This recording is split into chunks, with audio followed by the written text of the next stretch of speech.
বন্ধুরা, আজকে আমি তোমাদের সাথে শেয়ার করব নিরামিষ একটা তরকারির রেসিপি। সেটা হলো ফুলকপি আলু সয়াবিনের রসা। দেখো, সয়াবিনগুলো আমি ভেজে রেখে দিয়েছি, ফুলকপিগুলো হালকা লাল করে ভেজে রেখেছি। এবার আমি আলুগুলো লাল করে একটু ভেজে নিচ্ছি। ভাজা প্রায় হয়েই এসছে আমার আলুগুলো। আর এগুলো আমি একটুখানি ভাপ দিয়ে নিয়েছি, একটুখানি জলটা ফুটে উঠেছে, তারপরে আমি জলটাকে ফেলে দিয়ে রেখে দিয়েছি, তারপরে আমি ভেজে নিচ্ছি। এবার ফুলকপি আলু সয়াবিনের রসাটা আমি কীভাবে দেখাবো, চলো তোমাদের সাথে সেটাই শেয়ার করব আজকে। ফিরে আসছি পরবর্তী স্টেপে। দেখো, আমার আলুটাও ভাজা হয়ে গেছে, সব কিছু আমার ভাজা হয়ে গেছে। ভাজার তেল একটু ছিল, আর একটু তেল আমি দিয়ে দিয়েছি কড়াইতে। এবার গোটা জিরে আর গোটা গরম মশলা ফোড়ন দিচ্ছি তেলের ওপর। এবার একটা তেজপাতা দুভাগ করে দিলাম, একটু এটা নেড়ে নিচ্ছি।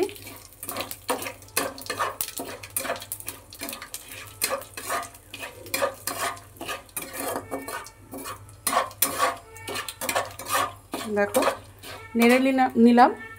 এবার আমি ফুলকপি আলু দিয়ে দিচ্ছি কড়াইতে।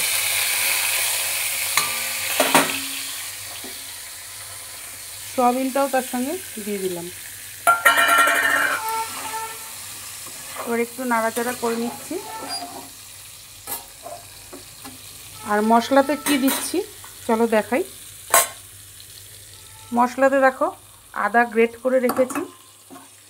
এবার দেবো কাঁচা লঙ্কা পেস্ট, এই কাঁচা লঙ্কা পেস্ট দিয়ে দিলাম। এবার দিচ্ছি নুন। আমি ভাজার সময় আলু আর কপি ভাজার সময় একটু নুন দিয়েছিলাম, এখন আমি অল্প করে দিলাম, যদি লাগে তো পরে আবার দেওয়া যাবে। এবার দিচ্ছি হলুদ, দেখো।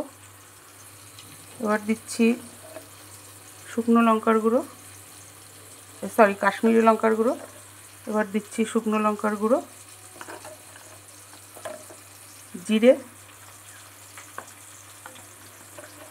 জিরেটা বেশি দেবো না, অল্প দেবো। এবার দিচ্ছি ধনের গুঁড়ো, দিয়ে দিলাম। এবার দিচ্ছি চিনি। নিরামিষ তরকারিতে তোমরা সবাই জানো, একটু মিষ্টি না দিলে খেতে ভালো লাগে না, স্বাদ আসে না। দিয়ে দিলাম। এবার এটাকে একটু গুলে নিয়ে তারপরে আমি কপি আর আলুর মধ্যে ঢেলে দেবো। ঢেলে এবার কষাবো আমি আলু আর কপি সয়াবিনটা। দেখো, এবার আমি ঢেলে দিলাম। ঢেলে দিয়ে এবার আমি কষাবো, আলু কপি সয়াবিন সব একসঙ্গে কষাবো।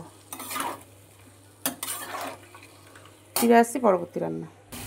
এবার দেখো বন্ধুরা, আমার কষানো হয়ে গেছে। এবার আমি জল দিয়ে দিচ্ছি। এই যে পরিমাণ মতো জল দিয়ে দিলাম।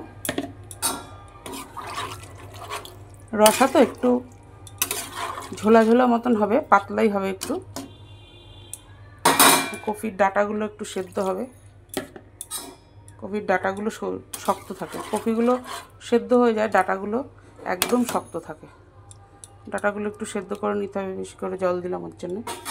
এইবার আমি কড়াইটাকে ঢেকে দিচ্ছি।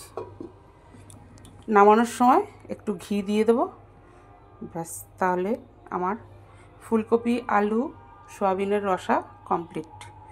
তোমাদের আমার ভিডিওটা আজকে কেমন লাগলো একটু কমেন্ট করে জানিও। যদি ভালো লাগে তাহলে একটা লাইক কমেন্ট শেয়ার করে অবশ্যই কিন্তু পাশে থেকে বন্ধুরা। আজ তাহলে এই পর্যন্ত, কাল আবার নতুন কোনো ভিডিও নিয়ে হাজির হব। ততক্ষণে তোমরা সবাই সুস্থ থেকো, ভালো থেকো, সাবধানে থেকো।